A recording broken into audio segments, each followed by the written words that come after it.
Bueno, pues buenas tardes a todos, bienvenidos a este nuevo webinar que realizamos en conjunto tecnowebinars.com, tecnoconference.com y el Centro Tecnológico Especializado en TIC, el ITI de Valencia. Yo soy Daniel Alguacil, estoy aquí en Sant Cugat del Vallès y estaré coordinando y moderando el webinar de hoy. Bueno, tendremos una presentación y demostración del software, cosa que es siempre muy interesante en nuestros webinars.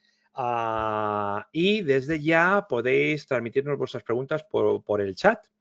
Y al finalizar podéis participar directamente vía micro y webcam también, ¿vale?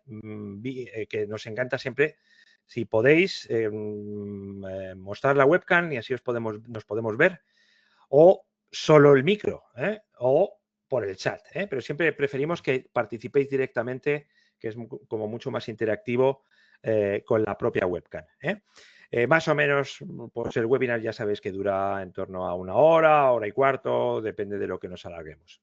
Bueno, pues tenemos con nosotros, como veis, a Eva Alfaro, que es directora del área de sistemas de optimización inteligentes.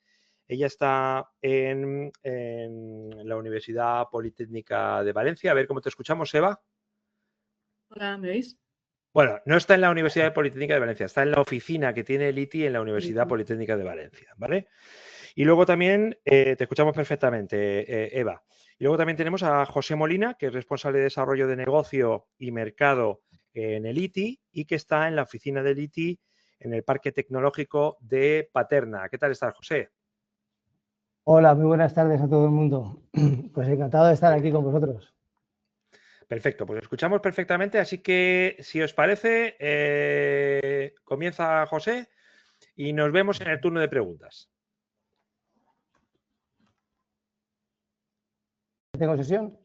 Sí. Sí, adelante. Estamos viendo tu presentación también, Bueno, pues, José. como decía, muchísimas gracias por asistir a este webinar y a escucharnos. Esperamos que la retransmisión de hoy sea de interés de todos vosotros o de todos ustedes, como prefieran.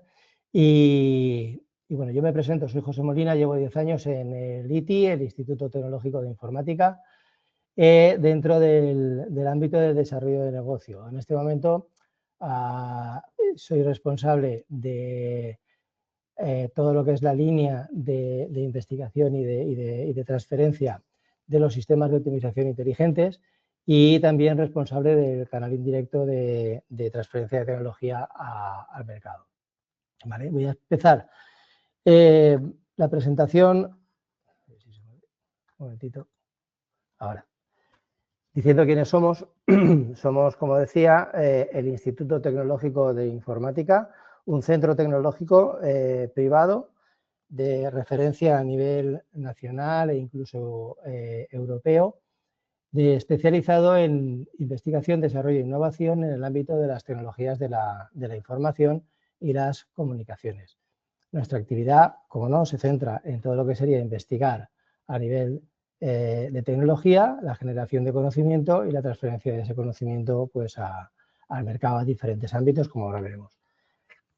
El instituto en este momento se compone de 320 personas, alguno más, alguno menos, pero son 320 personas en nómina y además con nosotros colabora un equipo de profesores y doctores de la Universidad Politécnica de Valencia que nos acompaña en nuestra labor investigativa.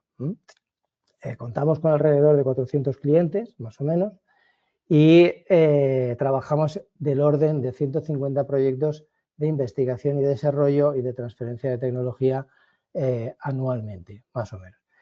Nuestra empresa no es una comercial, es centro tecnológico y nuestro formato jurídico de asociación nos permite tener un ecosistema alrededor de 260 asociados.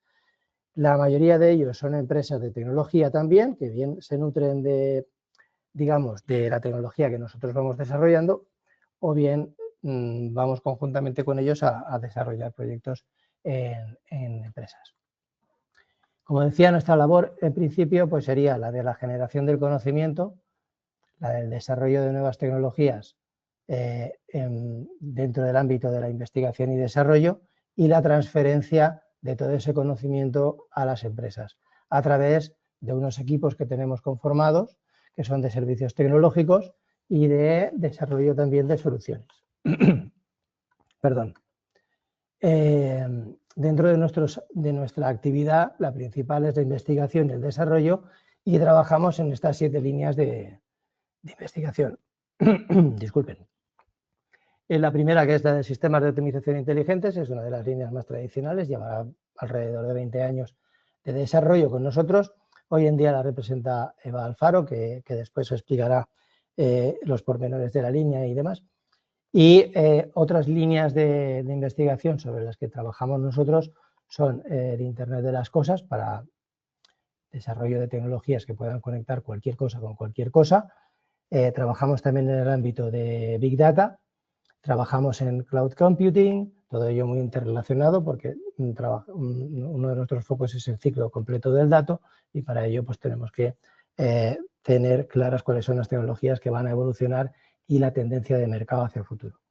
En inteligencia artificial trabajamos también en diferentes disciplinas, investigamos sobre inteligencia artificial generativa, sobre visión artificial, realidad aumentada, entornos neuromórficos. Ahora estamos haciendo inteligencia artificial basada en sonido, es decir, diferentes ámbitos dentro de lo que hoy en día se considera inteligencia artificial propiamente dicho. Trabajamos también en una línea de investigación para sistemas ciberfísicos, software que va embebido en diferentes componentes, en diferentes cosas, y en el ámbito de la ciberseguridad pues también tenemos una línea de investigación y desarrollo para garantizar que cada día sea más seguro el uso de cualquier tecnología. Y todo esto lo tenemos enfocado en diferentes ámbitos estratégicos. Hoy vamos a centrarnos en el de industria, sobre todo en el del ámbito de la optimización de procesos dentro de lo que sería la cadena de producción, pero además abarcamos, en base a todas estas tecnologías que hemos comentado antes, otros ámbitos de la industria, como son la eficiencia energética, mantenimiento predictivo, temas de control de calidad, etcétera, etcétera, ¿vale? Trabajamos también en el ámbito de salud, trabajamos en el ámbito también de las Smart Cities, en turismo, en agricultura, con agricultura de precisión, sacando tecnologías para cada vez más. Con el tema del cambio climático, pues se está acentuando cada vez más la utilización de tecnologías que son transversales, que sirven igual para industria como para esto, pero luego tenemos que, lógicamente, ir adaptando a cada uno de los mercados. Y, como no, en el transporte, como pilar fundamental de la cadena de suministro, que es una de nuestras áreas de trabajo principales. ¿Y cómo hacemos esto? Pues, bueno, Eva está en la oficina que tenemos en el Politécnico, hay una serie de laboratorios que compartimos con universidad, y en los edificios en los que yo me hallo en este momento, que son edificios propios, aquí tenemos otros laboratorios donde investigamos y donde ponemos en práctica todo aquello que estamos elaborando como en fase de proyecto o bien ya en fase, digamos, terminal para la transferencia al mercado. Aquí tenemos un ejemplo que es el que más nos identifica hoy, que sería el Data Room. El Data Room es un centro, es un campo de pruebas para las tecnologías emergentes que nosotros desarrollamos en el ámbito de Industria 4.0. Como vemos aquí, hay una pequeña línea de producción, todo esto está funcionando en real, y al margen de la tecnología que corre por dentro, que pues hay un brazo robótico capaz de realizar diferentes operaciones, tenemos una parte que es un almacén, un pequeño almacén de componentes y de producto terminado, etcétera, etcétera. Todo esto lo hemos dotado de tecnologías aditivas, es decir, por ejemplo, hay una sensórica especial para poder hacer un análisis predictivo de fallos. Hay una sensórica también aquí para todo el tema de lo que sería calidad. Tenemos un dispositivo de calidad por imagen. Aquí al fondo lo que se ve simple y llanamente pues es un ejemplo de lo que podría ser un almacén caótico y un sistema de robots y drones que utilizamos para hacer el control del inventario. Y esta pantalla, cuando está en funcionamiento, lógicamente, pues lo que vemos aquí, digamos que sería un entorno del metaverso industrial, ¿vale? Por debajo del metaverso industrial, primero tuvimos que generar toda la tecnología capaz de extraer información y poderla transformar y verla en el metaverso, y un gemelo digital, que es el que, lógicamente, pues, corre por debajo de todo esto. Y esto lo tenemos integrado con diferentes sistemas de mercado, con RPs, con CRMs, con otras tecnologías que hoy en día coexisten y ya están en disposición en el mercado y podemos hacer cualquier cosa de ellas. Dentro de este ámbito de la industria 4.0, un apartado importante es todo lo que es la gestión del dato dentro de la cadena de suministro. Y ahí es donde el Departamento de Sistemas de Optimización Inteligentes desarrolla toda su actividad. Eva nos hablará ahora de un apartado que es el de la secuenciación de la producción, que es el, digamos, el core de la presentación de hoy, pero esto se engloba dentro de una suite de productos y software que abarca desde lo que sería la predicción de la demanda, pasando por la planificación optimizada de aprovisionamientos, producción e inventarios, la secuenciación de la producción que vamos a ver en este momento y, por último, pues también unos sistemas que permiten una planificación optimizada de rutas en tiempos que serían impensables en la planificación habitual de un equipo de personas. Muy bien, por mi parte, esta es la intro que quería comentar con todos ustedes y ahora ya doy paso a mi compañera Eva, que desarrollará pues, lo que hemos comentado, todo lo que sería el apartado de trabajo del Departamento de Sistemas de Optimización. Eva, cuando quieras. Perfecto, Pepe, muchas gracias. Vale. Bueno, como ya han comentado antes Daniel y Pepe, soy la responsable del área de sistemas de optimización inteligente y pues vamos a empezar la presentación hablando un poco de exactamente qué es lo que son los sistemas de optimización inteligentes. Más bien vamos a empezar por ver lo que no son los sistemas de optimización inteligente. Un sistema de optimización inteligente no es simplemente un digitalizador, no se trata simplemente de registrar datos en forma digital. Tampoco se trata solo de automatizar, es decir, de replicar tecnológicamente lo que ya están haciendo las personas, simulando la forma que tenemos de trabajar los humanos. Se trata de ir un paso más adelante.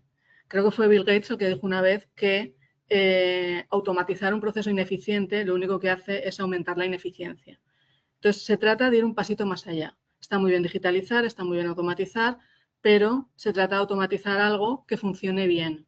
Y ahí es donde entra la optimización inteligente. La optimización inteligente es un área de trabajo en la que lo que se busca es aplicar enfoques científicos a la resolución de problemas que implican una toma de decisiones. Y sobre todo una toma de decisiones bajo condiciones de escasez de recursos.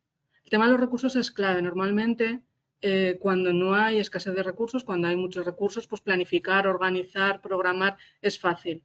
Tomar las decisiones es fácil. El problema viene cuando no hay recursos y yo tengo que elegir entre asignar este trabajo, ejecutar este trabajo o este otro, entregar este paquete o este otro, porque no tengo suficientes recursos para hacerlo todo. Lo que buscan los sistemas de optimización inteligente es encontrar la solución óptima a un problema. Y si no la óptima, lo que más se acerque al óptimo. Para ello hay que tener muy claro qué es lo que queremos mejorar. Normalmente, si nos acordamos de matemáticas, la solución óptima es aquella que minimiza o maximiza un objetivo. El problema está en que en el mundo real los objetivos suelen ser varios y muchas veces son contradictorios, con lo cual los encontramos con sistemas multiobjetivo en los cuales tenemos que balancear objetivos distintos, lo que complica todavía más el problema. Porque por un lado yo quiero dar un muy buen nivel de servicio, pero por otro lado no quiero que me coste mucho. Entonces, claro, hay que encontrar ese equilibrio entre cumplimiento, el tiempo dedicado, los recursos aportados, los costes que se supone, y eso es un problema complicado. ¿Cómo se hace eso habitualmente? O sea, ¿cómo normalmente abordan las empresas? Porque estos problemas los están resolviendo las empresas todos los días. ¿Y cómo lo hacen? Pues bueno, pues básicamente aplican lo que lo que hacemos los humanos. Los humanos, cuando tenemos que resolver un problema muy grande, lo que hacemos es lo troceamos. Hacemos trocitos pequeños que somos capaces de abarcar. Bloqueamos parte del problema y resolvemos el resto, nos fijamos solo en un trocito, o si no, directamente delegamos y le pasamos el problema a otro. Entonces, ¿qué es lo que se hace habitualmente? Pues bueno, pues si tengo que hacer una serie, tengo que decidir qué es lo que voy a producir, pues ordeno por fecha y produzco primero aquello, fabrico primero aquello que tengo que entregar antes. Si tengo que hacer una serie de repartos, pues lo que hago, pues entonces agrupo los repartos por población, por código postal, por tipo de mercancía, en fin, el tema está en dividir el problema en trocitos que sean abarcables para nosotros. Y como último recurso también subcontrato y delego el problema en otros. Se parece un poco a lo que se hace cuando se resuelve un puzzle. Cuando tú tienes que resolver un puzzle, ¿qué es lo que haces? Pues lo primero que haces es separar las 4 esquinas. Luego vas buscando todos los lados. Una vez que tienes las piezas del centro, las vas agrupando por colores. Y entonces, una vez que ya tienes todo eso subdividido, pues empiezas a trabajar con esos trocitos. Y eso, pues funciona bastante bien. Funciona bastante bien cuando tu puzzle es una cosa de este estilo. Esa técnica funcionaría estupendo. Si se parece a esto, ya es un poco más complicado, y si te encuentras algo así, pues es prácticamente no imposible, pero muy difícil. En el mundo real pasa lo mismo. Estas técnicas que aplicamos nosotros, que son las naturales, para las que estamos un poco diseñados, funcionan muy bien cuando se trata de problemas pequeños, problemas estáticos, en el cual tú al final desarrollas una serie de estrategias y, como siempre es lo mismo, las vas puliendo y en un cierto tiempo ya lo tienes todo muy trabajado. Pero cuando te encuentras con un entorno como los que nos encontramos habitualmente en estos momentos, entornos muy dinámicos, que cambian mucho, en el que cada día es un reto, pues este tipo de enfoques no funcionan muy bien, porque además encima hay que dedicarles mucho tiempo. Entonces, los sistemas de optimización inteligente tienen un montón de aplicaciones. Luego, más adelante, os presentaré con un poquito más detalle unas cuantas. Nosotros, yo en concreto voy a presentaros hoy la parte de secuenciación de la producción, que como ya ha comentado Pepe antes, es una parte de un suite de soluciones aplicadas a la cadena de suministro y la logística que tenemos desarrolladas. Entonces, exactamente, ¿qué es lo que hace ese secuenciador de la producción, ese programador de la producción? Pues lo que hace es responder a todas estas preguntas que cualquier persona que tenga que planificar la producción de una empresa se plantea. Es decir, ¿qué fabrico primero? ¿En qué centro de trabajo o máquina o línea hago cada operación? ¿En qué orden? Porque esto es un problema doble. Por un lado, yo tengo que decidir en qué centro de trabajo hago las operaciones, con lo cual hay un problema de asignación y luego un problema de ordenación dentro de cada uno de esos centros de trabajo. Y una vez que he tomado esa decisión de lo que hago en cada centro de trabajo, en qué orden lo hago, ¿esto qué significa? ¿Voy a terminar a tiempo los trabajos? ¿Cuándo voy a terminar cada trabajo? ¿Cuándo puedo comprometer una fecha de entrega con el cliente? ¿Se van a producir paradas o bloqueos? ¿Cuándo necesitaré hacer operaciones de limpieza? ¿Voy a tener tiempo para hacerlas? ¿Qué recursos humanos necesito? ¿Tengo suficientes utillajes? ¿Tengo recursos suficientes en general para hacer esto que he planificado? Entonces, todas estas preguntas se generan porque el problema de programación de la producción es un problema de muy alta complejidad y además requiere una respuesta muy rápida porque continuamente están pasando cosas en las plantas a las que hay que dar respuesta y hay que replanificar y hay que volver hay que reaccionar ante las cosas que pasan en la vida real. Y además es un problema que tiene muchísimo impacto en el nivel de servicio, en el servicio a cliente, en los costes de producción y en la eficiencia de la planta. En estos momentos, ¿cómo se hace habitualmente la programación de la producción? Pues mayoritariamente se hace en Excel. Fundamentalmente es manual, normalmente pues hay unas reglas fijas y bueno, pues una serie de productos van por una serie de líneas y se repite más o menos una serie de reglas o patrones que se han establecido con el tiempo. Pero claro, cuando tienes un mix de producción muy cambiante, eso no funciona muy bien. Y al final lo que acaba pasando es que se produce una gran pérdida de eficiencia. Nosotros tenemos desarrollada una solución, o ITI tiene desarrollada una solución de secuenciación que es la que os voy a presentar a continuación. En esta solución lo que se resuelve es el problema de lo que debemos producir. ¿Qué es lo que tenemos que producir?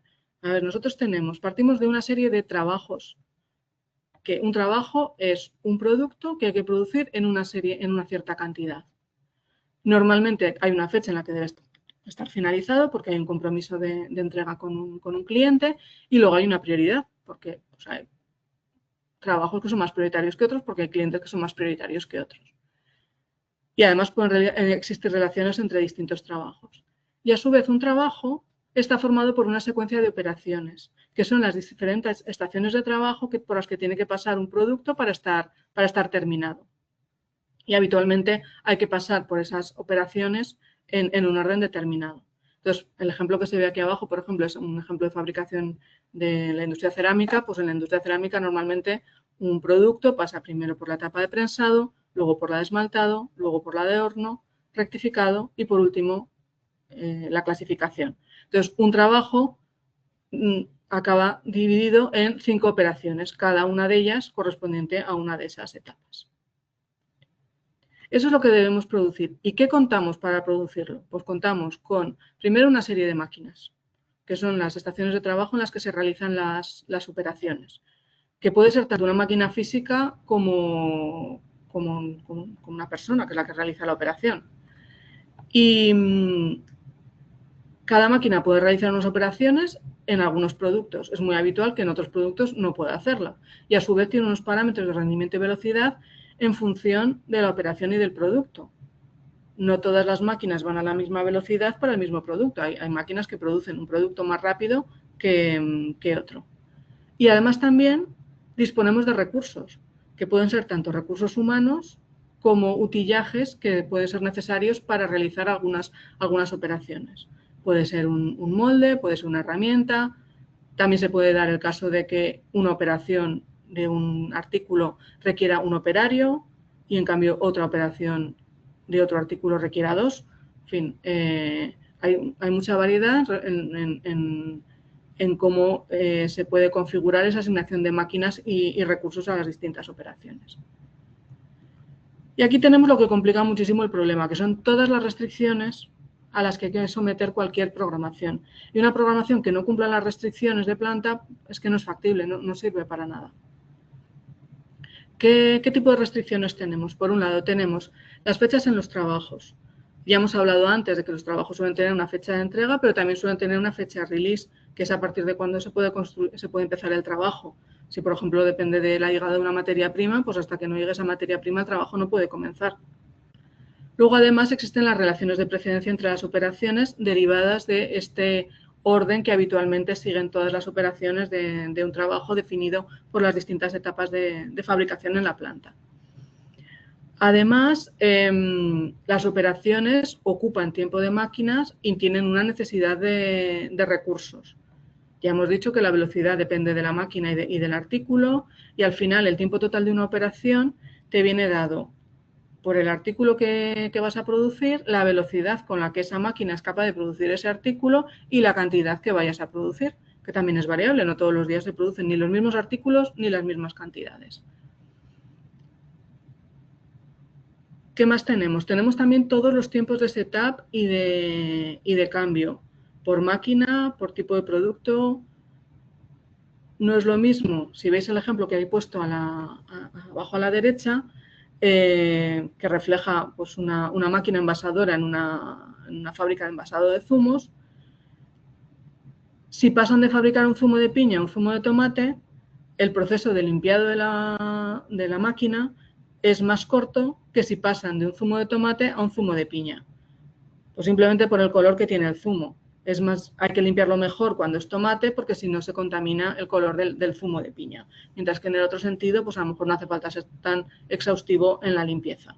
Entonces, tanto los tiempos de setup como los tiempos de cambio en cada máquina dependen del artículo que se vaya a producir. Otra de las restricciones que hay que tener en cuenta es que normalmente hay solapes entre las estaciones de trabajo. Es decir, yo no tengo que acabar toda la tirada entera de la orden de fabricación de una operación para poder comenzar la siguiente, sino que normalmente, según va acabando el producto de salir de una etapa, una vez que ha acabado una cierta cantidad, ya pueden empezar a meterlo en la siguiente, con lo cual las operaciones se solapan entre ellas. Otra de las restricciones, que es muy habitual, es que haya capacidades de almacenamiento entre etapas que son finitas, con lo cual al final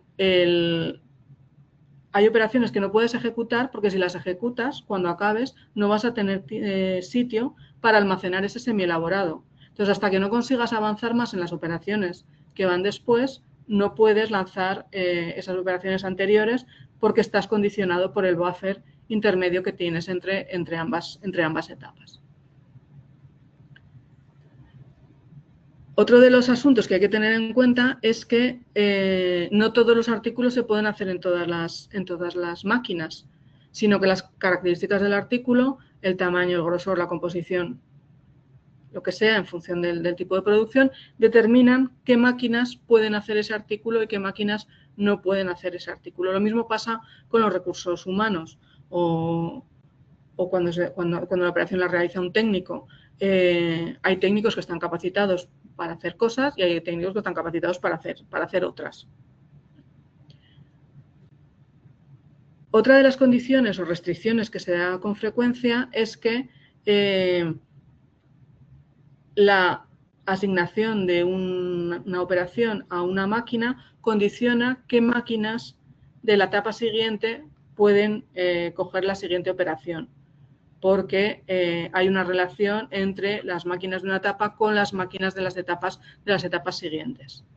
También hay que tener en cuenta las prioridades de los trabajos. Cuando se está compitiendo por los mismos recursos, porque ya hemos hablado de que aquí el problema es que tenemos una escasez de recursos, hay trabajos que son más prioritarios, bien porque el cliente es más prioritario, hay comprometido un mejor nivel de servicio, porque es un trabajo que ya va muy tarde y entonces hay que darle prioridad porque hay que sacarlo lo antes posible, porque ya va retrasado. En fin, hay un montón de situaciones que hacen que los trabajos tengan distintas prioridades. Otra de las cosas a tener en cuenta en algunos entornos de producción son los tiempos mínimos y máximos entre las operaciones. Por ejemplo, se puede dar que tú tengas una etapa de pintura y lo que salga de la etapa de pintura no puede pasar a la siguiente etapa hasta que se seque. Entonces tienes un tiempo mínimo X, el que sea, entre ambas etapas porque esa pintura tiene que secar. A veces pasa lo contrario. Por ejemplo, en la industria alimentaria, entre una operación y otra, a veces hay tiempos máximos, porque una vez que has producido un semielaborado no puedes tenerlo ahí quieto parado, sino que tiene que pasar rápido a la siguiente operación por temas de seguridad alimentaria. Entonces, esos son factores que también hay que modelar y hay que tener en cuenta a la hora de programar la producción. Luego, además, por supuesto, hay un calendario. Las máquinas tienen un calendario, hay fábricas que trabajan a 2 turnos, a 3 turnos, se trabaja fines de semana, no se trabaja. Y los recursos humanos también tienen un calendario bastante más complejo que el de las máquinas habitualmente. Y por último, la última restricción de la que quería hablar es la posibilidad de restricciones de reasignación o bloqueo, porque a lo mejor tú estás intentando replanificar y lo que no puedes hacer es mover cosas que ya están. Obviamente lo que está ya en marcha no lo puedes mover, pero tampoco puedes mover cosas que están a punto de empezar o que ya se ha preparado la materia prima o que ya se están preparando las máquinas para fabricar. Entonces, es importante tener una manera de, cuando yo quiero replanificar la producción o reprogramar la producción, poder decir, mira, pues todo lo que se haya empezado antes de esta hora, no me lo muevas. O incluso marcar manualmente, decir, mira, estas operaciones se tienen que quedar así porque ya estamos preparados. A partir de aquí, quiero reprogramar. Entonces, es otra restricción que hay que tener en cuenta cuando estamos hablando de operaciones en un horizonte muy próximo. Y volvemos al tema de los objetivos. De nuevo tenemos el problema de que tenemos distintos objetivos que tienen que convivir. Normalmente, el primer objetivo es el nivel de servicio. Todo el mundo quiere garantizar un buen nivel de servicio y maximizar el cumplimiento de fechas de los trabajos. maximizar el cumplimiento de fechas implica también minimizar los trabajos con retrasos y minimizar los retrasos en cantidad, es decir, no solo minimizar los trabajos que van con retrasos, sino que encima esos retrasos pues que sean lo más cortos posibles. Pero luego hay otro montón de condiciones que se pueden incluir que tienen que ver con la eficiencia. Por ejemplo, el minimizar el make span. El make span es la diferencia entre el inicio de la primera operación hasta el fin de la última.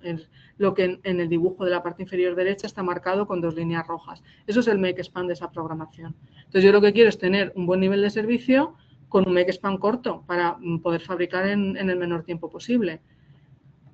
Otra posibilidad otro posible objetivo es el tema del equilibrado. Esto, sobre todo, cuando hay recursos humanos es muy importante. Tú no quieres que una persona tenga que trabajar muchísimo más que otra, porque se te van a quejar y vas a tener un problema en la planta. Entonces, al final, hay un montón una parte muy importante de los proyectos de implantación de este tipo de herramientas es la definición, por un lado, de todas las restricciones, todas esas restricciones que hemos comentado, que no todos los procesos de producción las tienen todas, obviamente, ni están todas las que hay muchas más.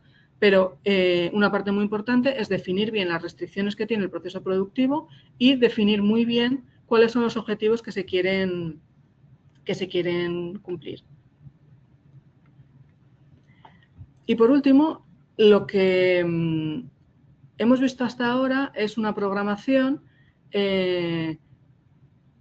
por sí sola. Pero esa programación tiene que estar continuamente, o idealmente lo que debería estar, es continuamente alimentada por la información de la planta.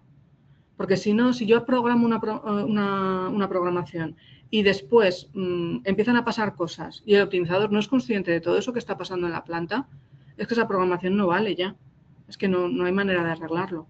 Entonces, lo interesante es tener un ciclo de integración y optimización, de manera que se optimiza la programación, esa programación se actualiza en los sistemas de la planta se sabe lo que hay que hacer, se empieza a producir, pasan cosas, porque eso siempre pasa, y se actualiza el estado de planta y se alimenta esa información dentro de la programación, del módulo de optimización. De manera que el módulo de optimización puede estar en todo momento evaluando qué es lo que está pasando, qué desviaciones está habiendo sobre la programación original y además se puede actuar tanto manualmente, si es un cambio pequeño y se puede solucionar fácilmente, como si se produce un problema serio que impacta mucho con la programación, pues lo que se puede hacer es reoptimizar y volver a obtener una programación de la producción acorde a pues, todo eso que haya sucedido. No hace falta que sea una integración en tiempo real, pero sí que es interesante que cada cierto tiempo, cada hora, el intervalo de tiempo que se defina, pues se recibe información de la planta para que se pueda ir ajustando la programación.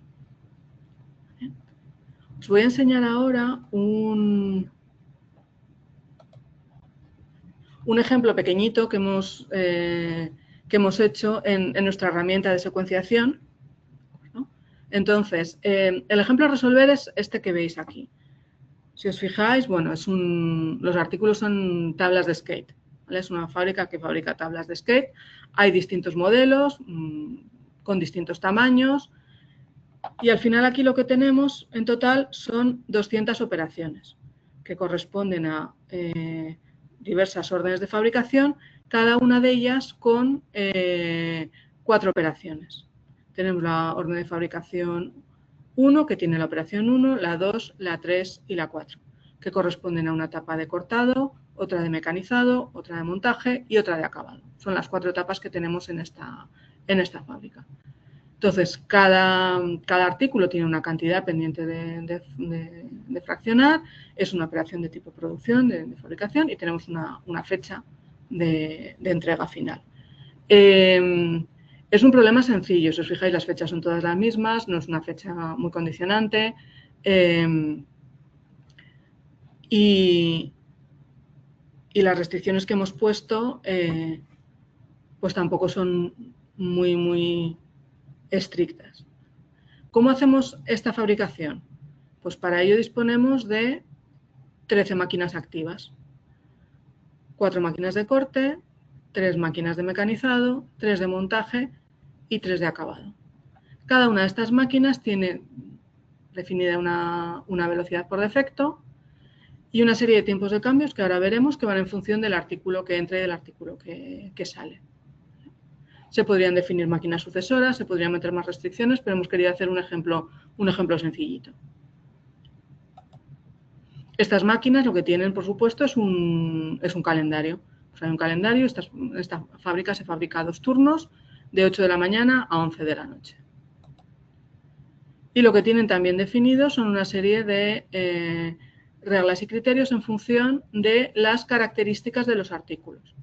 Pues como veis aquí, estos son todos los artículos que se pueden fabricar, que son los que hay en las órdenes de fabricación que hemos visto anteriormente, y cada uno tiene una característica distinta de tamaño y de grosor. Tenemos artículos de tamaño grande, los GR, de tamaños pequeños, y tenemos artículos con un grosor ancho y otros que son estrechos. Entonces, esto determina a qué máquinas se pueden asignar estos artículos y determina también los tiempos de cambio entre las distintas operaciones. Porque lo que tiene la herramienta por debajo es lo que nosotros llamamos criterios, que lo que te permite es decir, en función de las características de los artículos, cómo se comportan ellos en las máquinas. De manera que yo le puedo decir, pues mira, a esta máquina solo le puedes meter artículos estrechos, pero anchos no porque no caben. O la velocidad de los artículos grandes en esta máquina es la mitad que la de los pequeños. Entonces, se pueden definir una serie de criterios que en función de las características de los artículos modelan el comportamiento de las máquinas. Porque al final estos sistemas de optimización, ellos no saben nada que tú no le digas. Entonces, es muy importante tenerlo muy bien parametrizado para que el resultado sea el adecuado. El problema en las plantas de producción es que el volumen de artículos es muy grande. Si tuviésemos que definir el comportamiento de las máquinas artículo por artículo, sería terrible, sería una labor ímproba.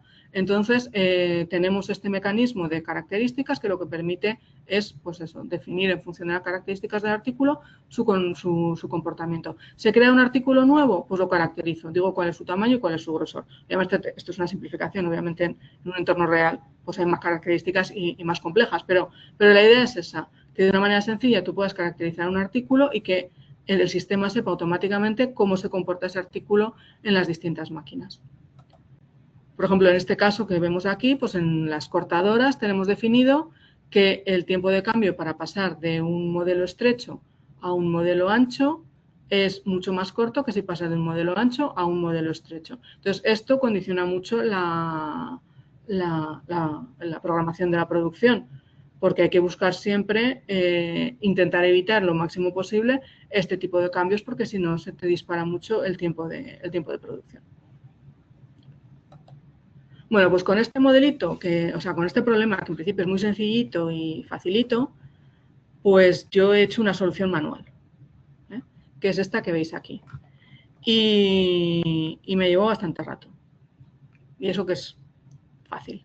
Y eso que contaba con la ayuda de la herramienta, porque claro, una cosa es hacer las cosas en un Excel y otra cosa es hacerlas en una herramienta que yo le doy al botón de evaluar y automáticamente en función de todos los tiempos que tiene metidos de proceso, de cambio y de tal, me evalúa cómo se va a comportar el sistema, ¿no? Entonces, manualmente yo he construido esta solución. Si os fijáis, ¿cómo lo he hecho? Pues lo que comentábamos antes, pues como lo hacemos las personas, pues lo intentamos simplificar. Entonces, como la etapa que de verdad era la más crítica, porque era donde había más diferencias en los tiempos de cambios, era la cortadora, que el tiempo de cambio en función de que pasara ancho a estrecho, estrecho a ancho, cambiaba mucho, pues me he centrado en esta etapa de aquí y lo he agrupado todo para que todo lo que fuese más o menos, veis que los colorines están muy agrupaditos, todo lo que fuese más o menos del mismo artículo estuviera juntito y teniendo mucho cuidado de evitar cambios que produjeran tiempos de cambio muy, muy, muy elevados. Y una vez que ya había resuelto el cuello de botella, que es la etapa de cortado, pues el resto lo que he hecho es básicamente, pues bueno, en función de según va saliendo de aquí, pues lo voy metiendo en las distintas etapas. Y Y es una solución que, bueno, pues es lo que es el tipo de lógica que aplicamos los humanos cuando tenemos que resolver este tipo de problemas. ¿Qué es lo que me da la herramienta? Pues aparte del graficado de la solución, que ayuda mucho en un diagrama de Gantt, lo que me permite es ver aquí un montón de información. Entonces, si os fijáis, yo lo tengo aquí todo agrupado por máquina. Entonces, se pueden ver las distintas máquinas, se puede agrupar. Entonces, lo que veo es cada una de las operaciones, a qué orden de fabricación corresponde. Lo tengo ordenado según la posición en máquina, con lo cual este es el orden en el cual se van a ejecutar las operaciones, este orden que se ve reflejado aquí. Veo cuál es la posición en la orden de fabricación. Como se trata de la etapa de la operación de corte, pues es la primera operación de la orden de fabricación. Corresponde a estos artículos. Estas son las cantidades que tengo pendientes de fabricar y estos son los tiempos, porque en esta máquina se fabrica una unidad por minuto. Y aquí tengo el tipo de la operación, que en este caso es una operación de fabricado. Si nos vamos a otras máquinas, veremos que aquí también hay operaciones de cambio.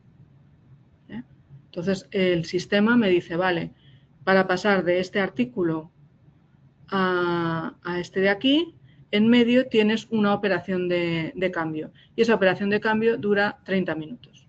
Entonces, el sistema te hace todas esas evaluaciones.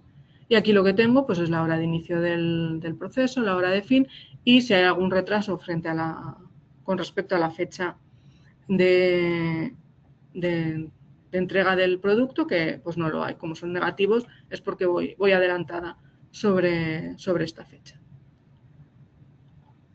¿Qué es lo siguiente que he hecho? Pues he resuelto, he optimizado esta solución y la he resuelto de forma optimizada. Lo primero que os vais a dar cuenta, entiendo, es que ya lo de que los colorines estén juntos ya no va así. ¿Eso por qué es? Pues porque no lo he modelado así. Si yo quisiera priorizar tiradas muy largas de un mismo producto, pues con tal de meter esa restricción, me lo haría. Como mi restricción es por características y pasa de ancho a estrecho, de estrecho a ancho, mientras no cambio de ancho a estrecho, de estrecho a ancho, el sistema considera que es irrelevante hacer una cosa antes que otra. Y entonces él busca la mejor opción para resolver el problema con las restricciones que le hemos dado. Entonces, lo que obtenemos es pues esta solución que es bastante más colorida y aquí pues tenemos la misma información. ¿Cómo sabemos que esta solución es mejor que la otra? Pues porque el sistema nos propone una serie de indicadores. Entonces, aquí lo que vemos...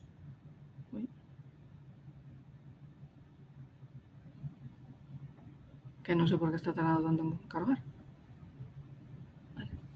Aquí lo que vemos es cuál es la hora de inicio, las dos soluciones empiezan a la misma hora y cuál es la hora fin.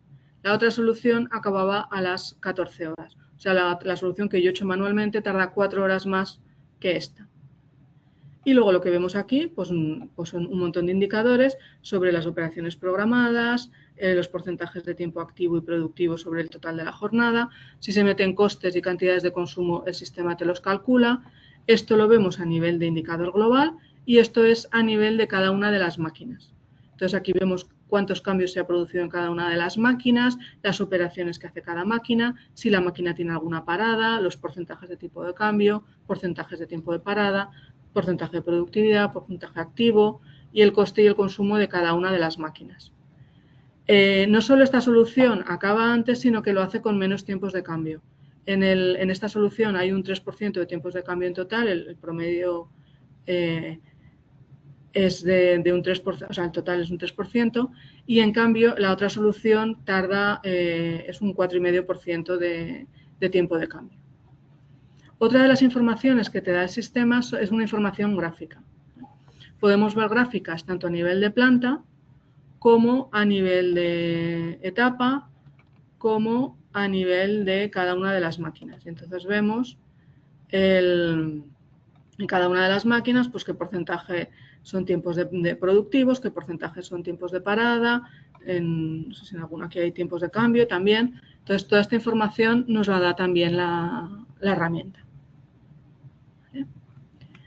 Vale, pues una vez vista la herramienta, lo que os quería comentar, os quería explicar es un caso de éxito que en el sector del calzado. Se trata de una empresa de calzado española cuyo objetivo era reducir el tiempo de respuesta al mercado. Consideraban que sus tiempos de respuesta al mercado eran muy elevados y querían reducirlo. Y además, otra de las cosas que pusieron encima de la mesa es que sus etapas de producción estaban muy diferenciadas y que querían abordarlas de manera separada. Con lo cual, lo que se planteó fue un proyecto faseado de optimización y automatización que se fue aplicando en distintas etapas productivas, y empezamos por la etapa de mayor contribución, donde la contribución se refiere al lead time. Era la etapa que le suponía un mayor lead time dentro del lead time del producto. Esta era la situación inicial de la fabricación cuando empezamos el proyecto. Tenía estas etapas productivas, primero una etapa de corte, luego una de aparado, moldeado y ya una etapa final de embalaje y demás. La etapa de aparado era la que consumía mayor parte de todo el lead time del proceso total, con lo cual fue la etapa que se abordó. En aquel momento, la manera que tenían ellos de trabajar era la siguiente. Primero tenían una etapa de corte, donde la optimización del proceso se hacía en función del aprovechamiento máximo de las pieles y que quedó fuera del proyecto. Y de esa etapa de corte lo que salían eran distintas banastas. Cada una de estas banastas corresponde a una orden de fabricación.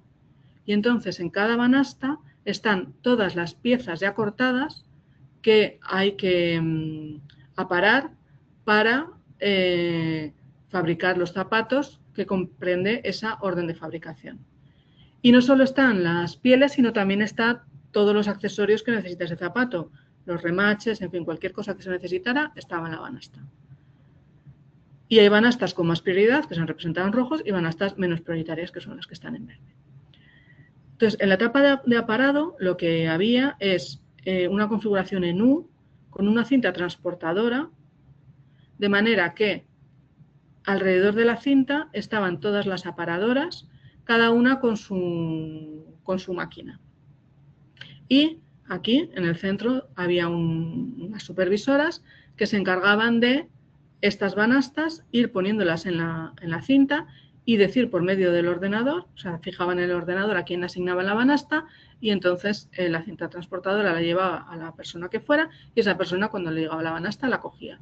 Cada una de las aparadoras tenía siempre la banasta con la que estaba trabajando y otra esperando a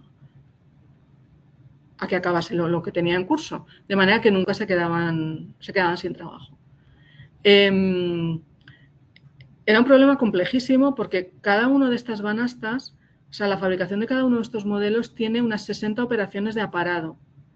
Y esas 60 operaciones no las hace la misma operaria, no se le da la banasta a una operaria y hace las 60 operaciones. Se le da una banasta y a lo mejor hace una o dos operaciones, cuando acaba la vuelve a devolver en la cinta transportadora, se vuelve a llevar a la playa de almacenamiento y la supervisora tiene que volver a programarla para ver quién va a realizar las siguientes operaciones.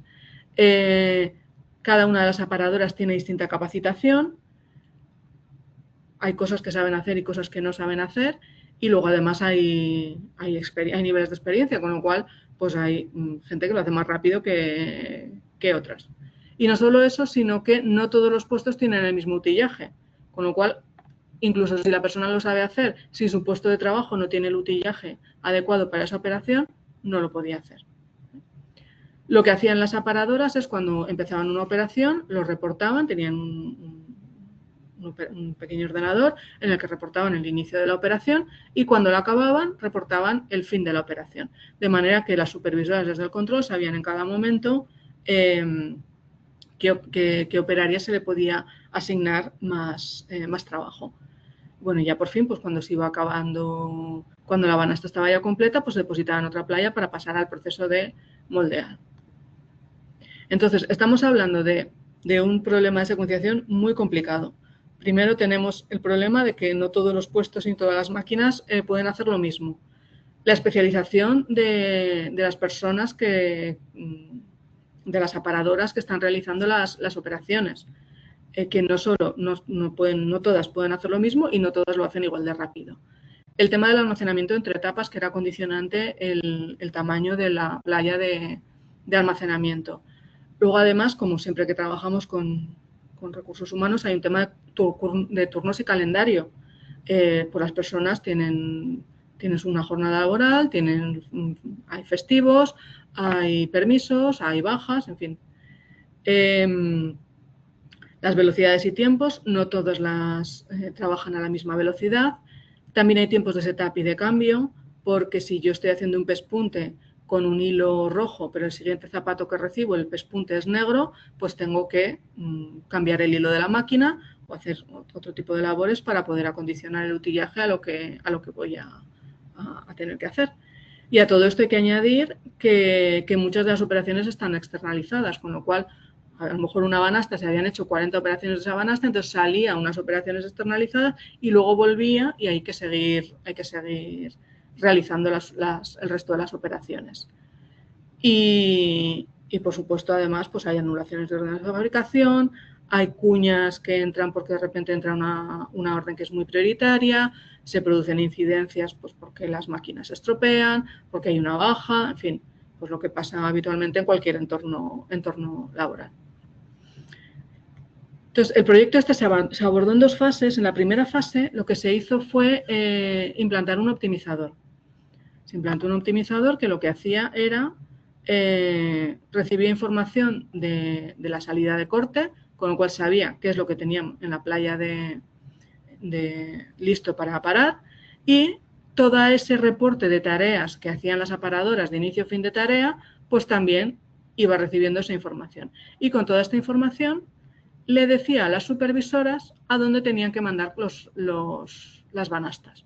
Entonces, la supervisora pasó a tener un rol de simplemente ejecutar, porque la que seguía poniendo la banasta en la cinta y seguía diciendo en la máquina qué es a dónde tenía que ir era la supervisora, pero con la sugerencia del optimizador. Entonces, esto fue la primera fase, funcionó muy bien. Las supervisoras no cambiaban las sugerencias del optimizador y se consiguieron unas mejoras muy importantes. Y entonces se pasó a una segunda fase en la cual se automatizó el proceso. Y fue un enfoque muy inteligente, es lo que os comentaba al principio. O sea, no tiene sentido automatizar algo que no funciona bien. Lo que tiene sentido es automatizar algo que funciona muy bien. Entonces, ellos consiguieron llegar a un punto en el que tenían un proceso optimizado que funcionaba muy bien y entonces lo automatizaron. Entonces lo automatizaron metiendo un almacén robotizado con una mano robótica y cambiando el layout. De manera que ahora lo que tenían eran cintas transportadoras perpendiculares al almacén en este sentido y cuando una banasta salía de corte automáticamente se metía en el almacén. El optimizador tiene conocimiento de esa salida, de esa entrada en el almacén, tiene conocimiento también de todo lo que está pasando en los puestos de trabajo y con esa información le dice al robot qué es lo que tiene que sacar del almacén y a quién se lo tiene que enviar. De manera que de manera automatizada es el robot el que hace esa operación. Y las supervisoras hacen lo que debería ser su labor, que es supervisar, aconsejar, resolver incidencias, resolver dudas, y se han liberado de esta tarea que tenían. Este proyecto, como he comentado, se hizo en 2 fases. Bueno, inicialmente pues una recopilación de información, un trabajo muy importante de adaptación de los sistemas de información y de integración de sistemas entre lo que tenían en planta y el optimizador, y luego una definición de objetivos y estrategias de optimización. Una vez que aquí más o menos acabó la fase 1, se hizo una formación, se puso en marcha y cuando aquello se vio que funcionaba bien, se pasó a la fase 2 en la cual se hizo el cambio de layout, se adquirió todo el equipamiento para el almacén robotizado, que es esto que se ve aquí en la imagen, un poquito mejor que en el dibujo anterior.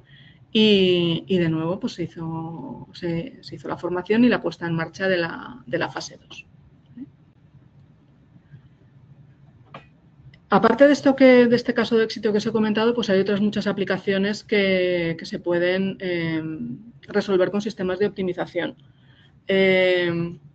Vamos a verlas un poquito rápido por no extenderme ya mucho más, pero, por ejemplo, un problema muy clásico es el de ubicación de contenedores. Tenemos una terminal portuaria y llegan contenedores, cada uno viene con la fecha en la que va a salir, en función de cuando vaya a salir el barco, ¿no?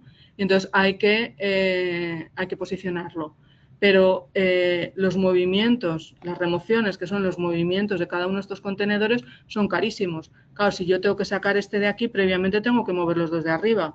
Eso son remociones un poco extras, ¿no? Pero no me queda más remedio, porque si no, este no sale. Entonces, en este problema, lo que se intenta siempre es minimizar el número de remociones y el número de desplazamientos, es decir, que los contenedores estén lo más cerca posible de la salida. Y, bueno, minimizando estos dos conceptos, pues se minimiza el coste. Y pues tiene un montón de restricciones, porque hay una altura máxima permitida, la terminal tiene un layout determinado, hay distintas tipologías de contenedores, hay prioridades y penalizaciones en función de los clientes y demás. Otro problema muy clásico, que también se resuelve muy bien con sistemas de optimización inteligente, es el tema de asignación de turnos y tareas. Aquí se trata de, pues teniendo una serie de tareas que hay que realizar y una serie de personas que las pueden realizar y que a su vez tienen unos turnos de trabajo, pues hay que tratar de intentar maximizar el número de tareas asignadas, minimizar el número de recursos ociosos y equilibrar la carga entre los recursos para que no haya quejas, fundamentalmente. Aquí las restricciones, pues son las restricciones de jornada, la capacitación de los recursos, no todo el mundo sabe hacer todo. Aquí es muy importante tener en cuenta pues, restricciones legales, el convenio laboral de la empresa, qué es lo que se puede hacer y qué es lo que no, qué descansos tienen acordados. Otro tema que complica bastante el problema y sucede a veces es que a veces que hay tareas que hay que realizarlas por un equipo de trabajo multi-skill, con lo cual ya no es un único técnico, sino hay que asignar todo un equipo de trabajo, cada uno con una capacitación determinada. Dentro de los almacenes tiene bastante aplicación los sistemas de optimización. Aquí, por ejemplo, he puesto el ejemplo de la definición de la optimización de las rutas internas dentro del almacén, aunque hay más casos.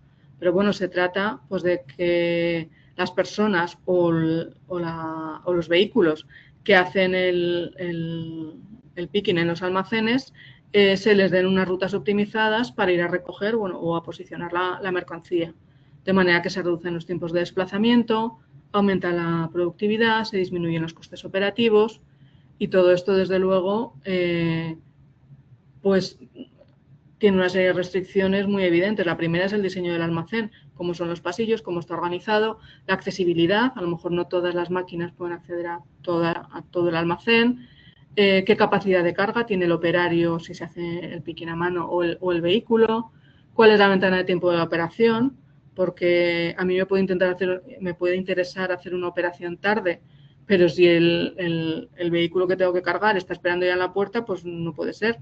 Hay que hacerlo cuando tiene que estar alineado con las operaciones luego de carga en las playas. La secuenciación de las tareas, la compatibilidad de productos, no siempre pueden ir en el mismo vehículo el mismo tipo según qué tipos de productos. Luego, además, normalmente hay definidos sentidos de circulación. Es muy importante tener en cuenta las distancias mínimas para que no se produzcan colisiones. Otra aplicación en la que hemos trabajado y es muy compleja porque tiene como tres etapas muy diferenciadas es el tema de la obra civil y el extendido del asfalto. En el problema del asfalto hay una planta, como se ve aquí, hay una planta que es la que produce el asfalto, luego ese asfalto se lleva en camiones a las distintas obras y el problema es que ese asfalto no se puede almacenar. Desde que se produce hasta que se extiende hay unos tiempos bastante limitantes porque si no afectan mucho a la calidad del producto. Entonces, las tres etapas, la etapa de fabricación, la etapa de transporte y la etapa de extendido, tienen que estar muy bien ligadas entre sí para que todo funcione bien. Entonces, es un problema muy complejo que el objetivo pues, es básicamente pues, obtener una eficiencia global, que el engranaje sea bueno, que los vehículos se asignen a las obras de una manera eficiente, intentar minimizar los kilómetros y los costes, intentar limitar los tiempos de cambio y las paradas en la fábrica, porque eso es muy caro. Cuando hay que hacer una parada en la planta, limpiar y volver a arrancar, eso cuesta mucho dinero, con lo cual es algo que hay que intentar evitar. Y esto está sujeto pues, a restricciones de flota, pues los camiones tienen conductores que tienen una jornada, que tienen una disponibilidad horaria, unos costes que dependen mucho de si el vehículo es propio o está subcontratado. A veces hay una flota mixta. En planta, lo que he comentado de los tiempos de arranque y las condiciones de parada, porque según la granularidad del asfalto, no todas las obras tienen el mismo tipo de asfalto, con lo cual, según el tipo de asfalto que vayas a fabricar, los tiempos de cambio entre uno y otro cambian mucho. Hay que tener en cuenta lo que comentaba el tiempo de secado, que no se puede secar el asfalto, sino no se puede extender. Y en las obras, pues también tenemos horarios de la cuadrilla, horarios de la obra, tiempos de extendido, en fin, hay un montón de restricciones. Y ya la última aplicación de la que quería hablar es el tema de la optimización de rutas.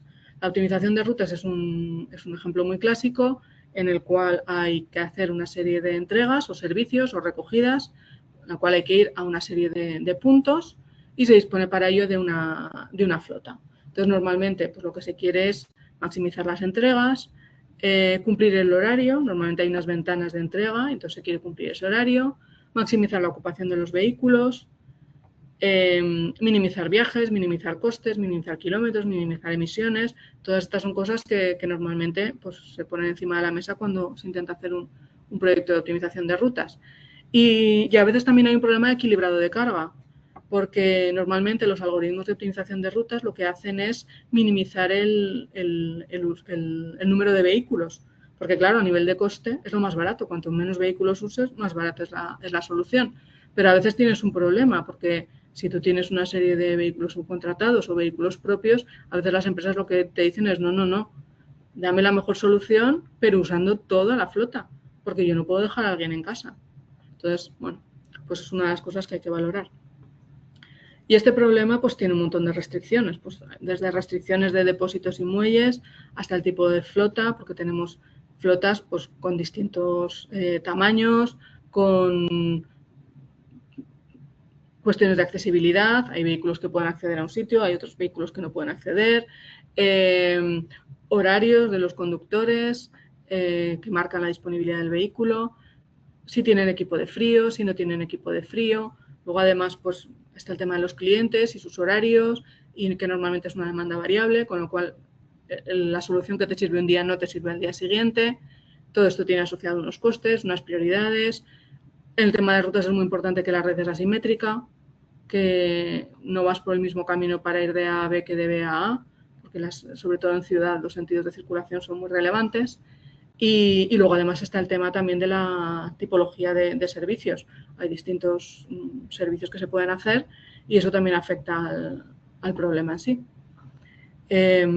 Nosotros tenemos también una solución de optimización de rutas y más adelante hay previsión de que se va a hacer un webinar sobre este tema, con lo cual si estáis interesados, pues estaríamos encantados de que asistierais. A ver, vistos ya todas estas posibles aplicaciones,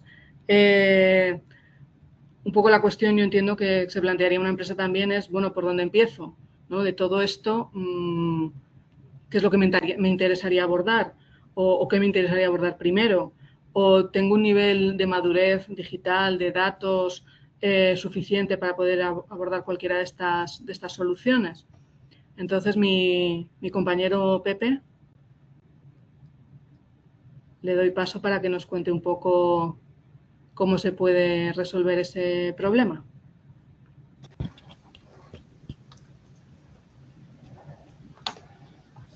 A ver, muchísimas gracias, Eva. Gracias por la explicación. ¿Estoy compartiendo? No. Ahora sí. Ahora. Bueno, pues repito. Muchísimas gracias, Eva. Gracias por la explicación. Creo que que ha sido completísima. Y con respecto a lo que estabas comentando, una vez llegados a este punto de conocer o saber que tenemos una necesidad en una empresa de mejora de cualquier proceso productivo o de cualquier otro tipo de proceso, la siguiente cuestión es, ¿yo estoy en condiciones de abordar esto? ¿Realmente seremos capaces de poner en marcha un sistema como el que acaban de decir, que aparentemente es muy complejo porque afecta a multitud de variables, a multitud de personas, a multitud de recursos dentro de la compañía? ¿Qué tiempo me va a llevar esto? Es decir, hay una serie de cuestiones muy importantes que hay que plantearse antes de entrar en materia y de decidir pues, si empezamos por un módulo o por otro o tenemos que hacer otras cosas previamente. Nosotros, en ese sentido,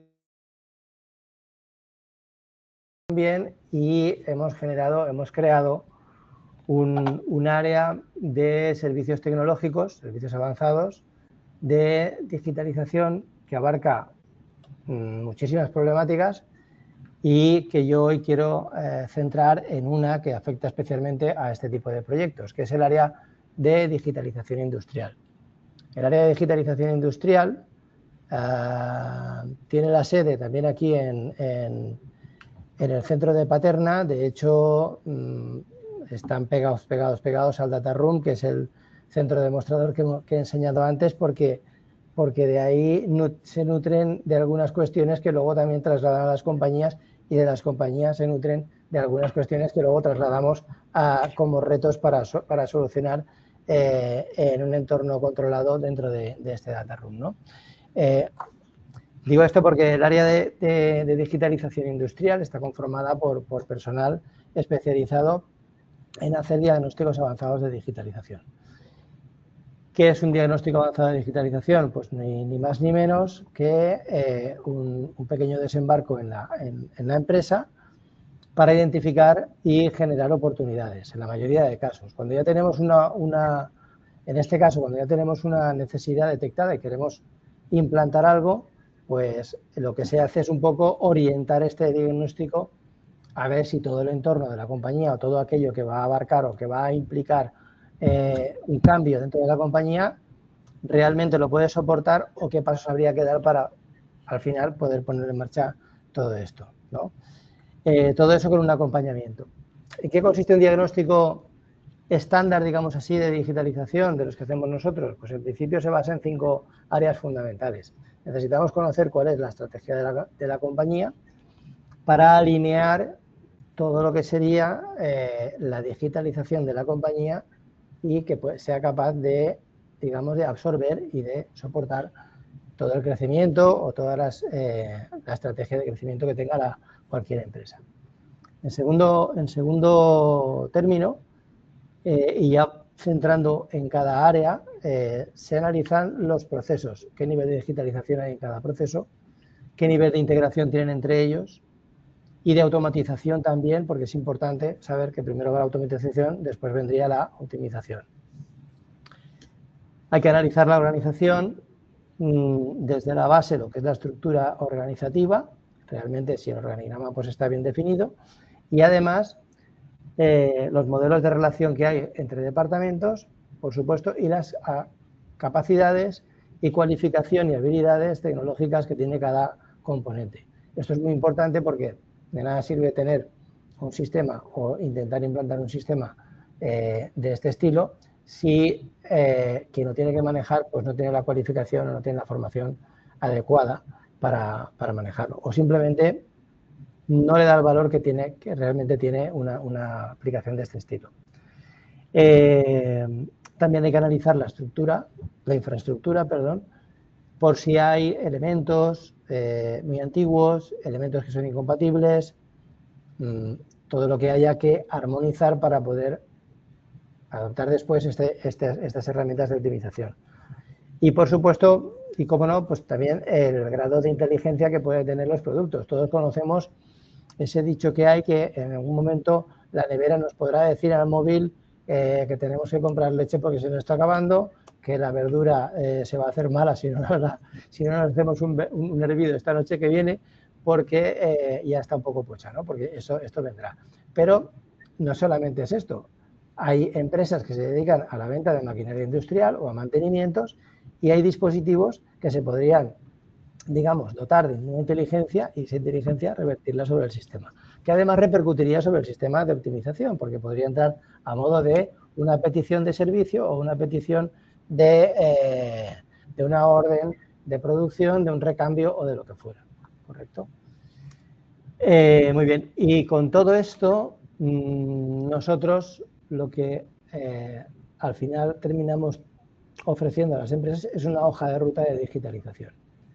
Si pensábamos hacer un proceso de optimización en cualquier punto y resulta que todavía no tenemos un plan de digitalización y no sabemos tampoco si alguna de estas 5 dimensiones que he comentado ahora, pues no va a ser capaz de asumirlo, hay que empezar por otro lado. Entonces ahí está nuestra recomendación de hacer este tipo de diagnósticos previamente cuando no se tienen las cosas pues muy claras o es una empresa que realmente ya ha empezado con una digitalización y tiene un nivel de digitalización suficientemente elevado, ¿vale?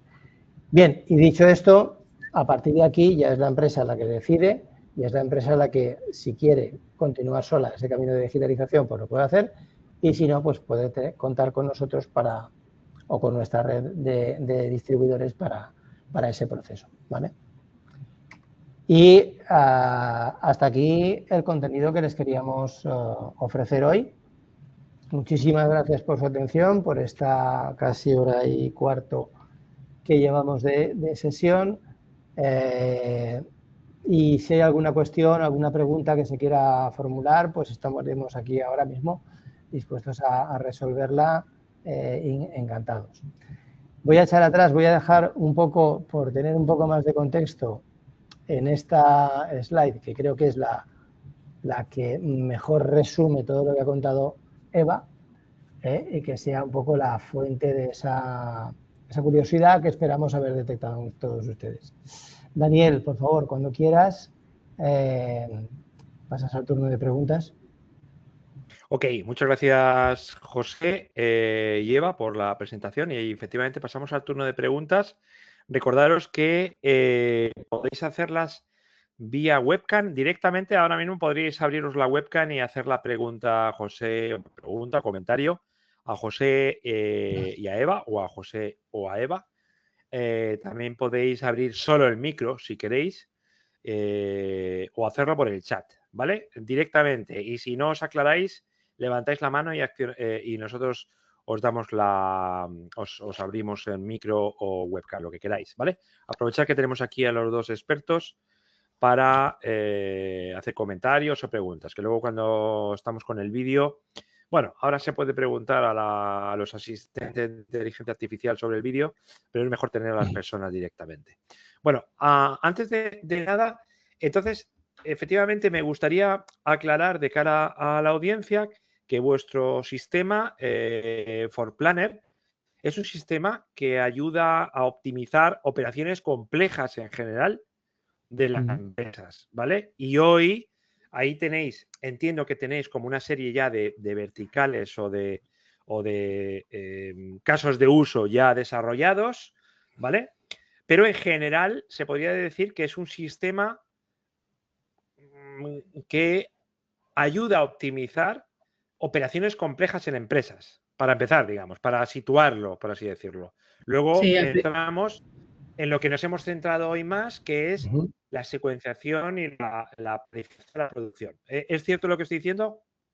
Sí, nosotros abordamos a priori proyectos de optimización, normalmente pues, en temas de cadena de suministro y logística, que es donde tenemos la expertise. Lo que pasa es que ya tenemos algunas soluciones ya desarrolladas un poco en esos 4 módulos que pone ahí abajo, que es la parte de previsión de la demanda, planificación de aprovisionamiento, inventario y producción, secuenciación de la producción o planificación de rutas. Pero no es lo único que abordamos, abordamos también otro tipo de problemas más específicos de optimización. Bueno, iremos entonces en estos webinars tocando diferentes casos de uso. Bueno, entonces, bueno, recordaros, a ver, tenemos aquí una pregunta. Vale, dice Gerardo, dice, me gustaría saber cuáles son los principales retos que enfrentan los clientes que tienen el firme deseo de automatizar sus sistemas logísticos y de producción. Bueno, quizás la pregunta sea muy demasiado amplia, pero efectivamente, un poco cómo afrontáis vosotros, es decir, esa digitalización que puede ser efectivamente muy amplia, ¿no?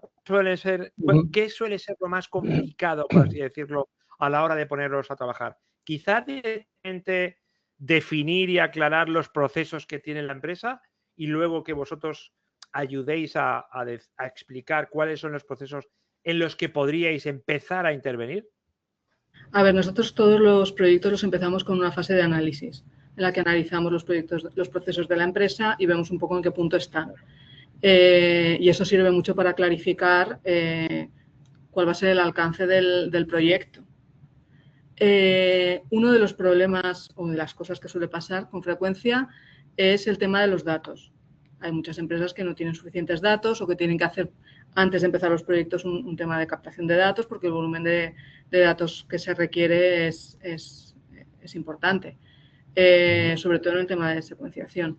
Y luego también está un poco a veces por parte de la gerencia o mandos intermedios hay muchos deseos de cambiar, de hacer las cosas distintas y tal.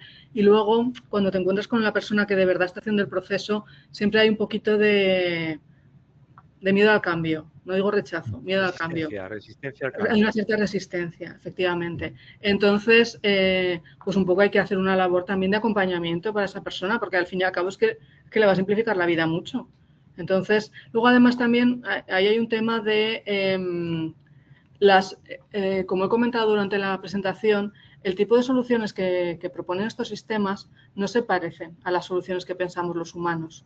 A lo mejor son mejores, obviamente, pero como no se parecen, al principio generan una cierta desconfianza, porque no es lo que ellos harían. Y claro, al fin y al cabo la responsabilidad es tuya, ¿no?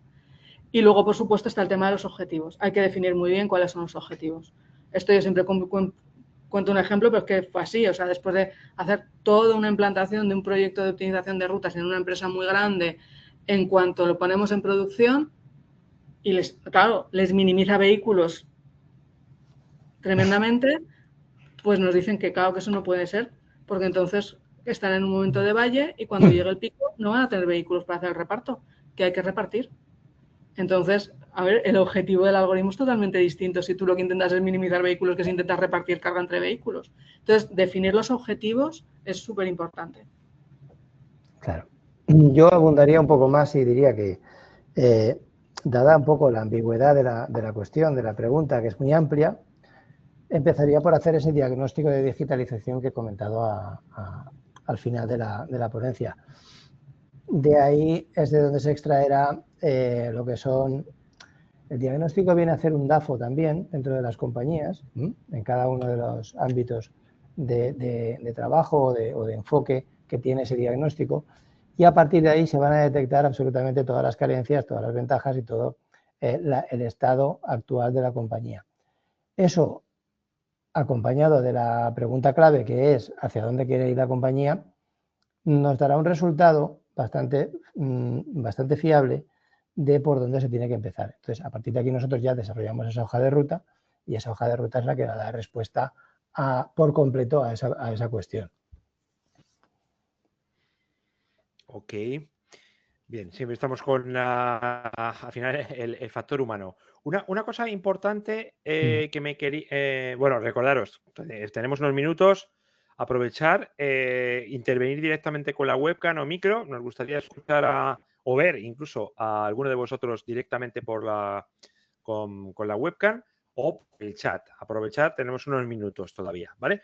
Hay una cosa que me llama la atención de vuestro, por así decirlo, digamos, publicidad o promoción que hacéis de ForPlanner, y es que por lo menos, a lo mejor yo no lo he visto, no mencionáis la IA, y en cambio sí mencionáis los algoritmos. Esto es una cosa curiosa porque ahora todo el mundo aplica la IA a la resolución de problemas. No sé si es una cuestión estratégica o simplemente en fin, que ya dais por sentado que utilizáis IA? A ver si me lo podéis explicar. A ver, más desde el punto de vista conceptual que técnico, que ahí Eva va a dar su opinión, por supuesto que sí. IA se lleva haciendo toda la vida. Ahora mismo es un término hype, entonces si no lleva un sello, pues parece que no sea IA, ¿correcto? Bien, dicho esto, nosotros he presentado antes todas las líneas de investigación y hemos dicho que investigábamos en inteligencia artificial sobre diferentes disciplinas. Una de ellas también afecta a todo lo que es Deep Learning, Machine Learning, aprendizaje automático, predicción de demanda, ¿vale? Y, como no, hemos intentado comparar los resultados de un departamento con los resultados de otro departamento. Y los resultados nos llevan a que hoy por hoy todavía no es resolutorio decir que la IA es mejor que los métodos matemáticos y estadísticos que aplicamos nosotros y los algoritmos de optimización, que decir que sí que lo es. Es que la palabra que lo definiría claramente sería la de depende. Depende cuál sea, depende del tipo de problema. Sean los objetivos, depende de cuál es el tamaño del problema, depende del tamaño y de qué tipo de problema. Porque es un problema a resolver de hoy para hoy, la IA necesita un aprendizaje. Y si es de hoy para dentro de 5 minutos, porque es cuando tengo que presentar no sé qué y le tengo que dar y que funcione, quizá un sistema basado en otro tipo de IA, llamémoslo así, que son los métodos matemáticos que también hacen cálculos por sí solos, que también autoparametrizan metodologías estadísticas que utilizamos para todo el tema de predicción de demanda, por ejemplo, etcétera, etcétera, sigue siendo IA, es otro tipo de IA, pero que recoge todos los históricos y recoge todo lo que tiene que recoger y nos da un dato así de rápido. Con una IA esto sería más complicado. Entonces, con una IA tradicional.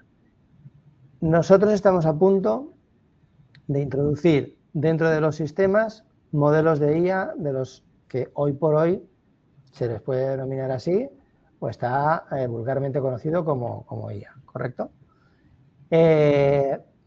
Más que nada por el afán investigador que tenemos y porque compiten entre ellos directamente dentro del mismo sistema. No porque no hayamos hecho esos ejercicios por separado y de momento tenemos el convencimiento de que lo que hay es esto, quiero decir, no hay mucho más. Y Eva, la parte técnica ya es cosa tuya. Si quieres añadir algo más. Lo has comentado. A ver, la frontera entre lo que es IA y no es IA es un poco difusa, no es una cosa, es decir, según muchas definiciones de IA, estos algoritmos que programamos nosotros podrían ser IA.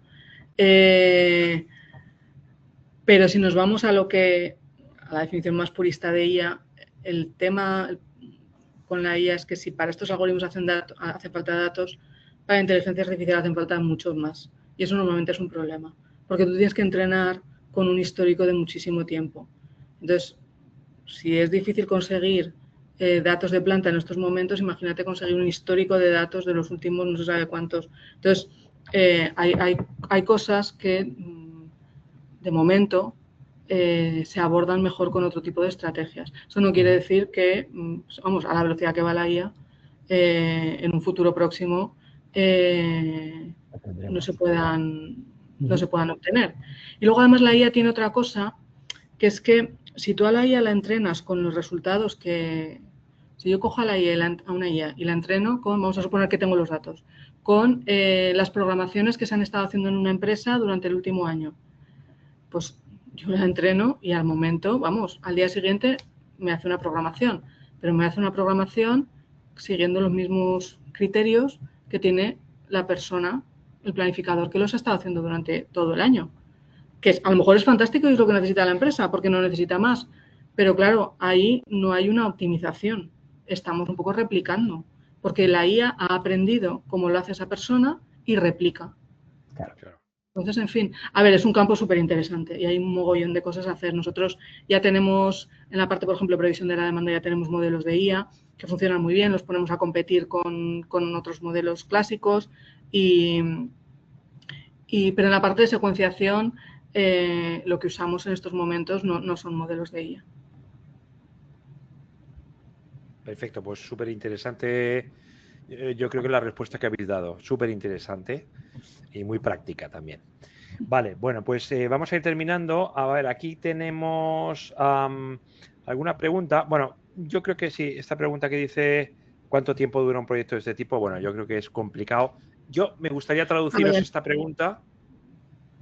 Sí, Eva. A ver, pues depende. Nosotros hemos llegado a hacer un proyecto de este tipo en 5 meses. No es lo Pero, habitual. ¿de este tipo te refieres, por ejemplo, a un tema de planificación de la producción o a cualquier previsión de No, demanda? estoy hablando en concreto de secuenciación de la producción.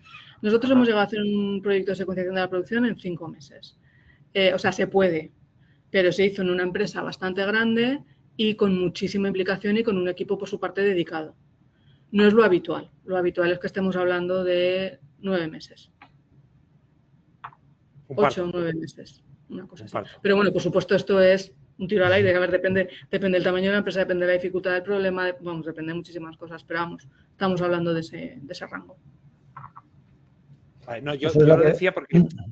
Adelante, Pepe, perdona. No, comentaba yo que eso es lo que debería ser, pero ya no solamente para un proyecto de optimización, sino para cualquier proyecto que se aborde en una compañía, salvo temas muy concretos. Pero un proyecto informático que se vaya más allá de 8 o 9 meses, si llega al año, estamos entrando en una fase crítica, porque en un año las empresas, una empresa mediana, una empresa grande incluso también, hoy en día ya, salvo grandes corporaciones, han hecho cambios, efectúan cambios constantemente. Entonces, ese planteamiento inicial tiene que estar en constante evolución y si se retrasa mucho la ejecución, probablemente haya que reconsiderar un montón de cosas a la hora de volver a arrancar, con lo cual se irá en el tiempo y entonces ya se va gente del equipo de la empresa. Bueno, y la propia tecnología también va cambiando mucho. En un año no se sabe ya dónde va a estar, ¿no? Sí, al ritmo que vamos. Muy bien, vale, pues quería haceros en esta línea una última pregunta. A ver, tenemos aquí... Vale, sí, no, esto es lo que vemos. En el sentido siguiente, es decir, yo entiendo que vosotros, efectivamente, como habéis comentado, hacéis un análisis de los procesos de la empresa y entiendo que, y más con lo que acabáis de decir, lo suyo es ir haciendo proyecto por proyecto, ¿no? O sea, como no tratar de abarcar todos los procesos, por ejemplo, que ponéis aquí, que supongo que sino vamos a empezar por aquí, no sé, porque es donde más se necesita o porque es donde donde hay datos suficientes y están bien estructurados, ¿no? Y luego ir poquito a poquito, una vez demostrada la eficiencia o, digamos, la optimización que se ha hecho de un proceso concreto, supongo que iréis escalando a otros procesos, ¿no? Claro, esto es un... A ver, no tiene sentido abordarlo todo de golpe, es una locura. Hay que hacerlo faseado. Entonces, lo que hay que hacer normalmente es pues, identificar cuál es el proceso más crítico para empezar. Normalmente es el que más duele, ¿no? Pero a veces los criterios son otros, ¿eh? A veces el criterio es vamos a empezar en este proceso porque el equipo de trabajo que lleva esto es muy pro hacer cambios y tienen muchas ganas de mejorar y tal y cual. Y a lo mejor no es un proceso tan crítico, pero si la empresa considera que el equipo va a acompañar, pues se prefiere empezar por ahí porque así ya tienes un primer éxito y entonces ya abordar otros aspectos ya es más fácil cuando ya has metido un pie en la empresa y ha salido bien algo, ¿sabes? O sea que a veces, bueno, los criterios son distintos, pero obviamente hay que fasearlo, sí. Ok, no se puede empezar con proceso típico. Bueno, esta pregunta no la entiendo. Ok, vale, pues nada. Oye, yo creo que vamos a dar por finalizado el webinar de hoy. Muchísimas gracias a Eva y a José. Gracias a ti, por supuesto. Y al público en general. Por vuestro tiempo. Recordar que estamos empezando un poco en este trimestre con los webinars de LITI, que tiene muchas cosas que explicar. Estaros atentos, ponernos en las listas blancas a tecnowebinars.com y a tecnoconferences.com y, lógicamente, cualquier comunicación de LITI. Estaros atentos. Os mandaremos la grabación y, bueno, os informamos de que cuando terminemos la serie de webinars de LITI haremos un informe especial y los webinars se entregarán precisamente con un nuevo asesor, un nuevo asesor que tenemos IA, para ver los vídeos. Así que ya vamos a empezar a anunciarlo. Así que nada más. Desde aquí, desde Sant Cugat del Vallès, al norte de Barcelona, pues nada, me despido y hasta la próxima. Adiós. Adiós. Hasta la próxima. Muchísimas gracias. Hasta luego.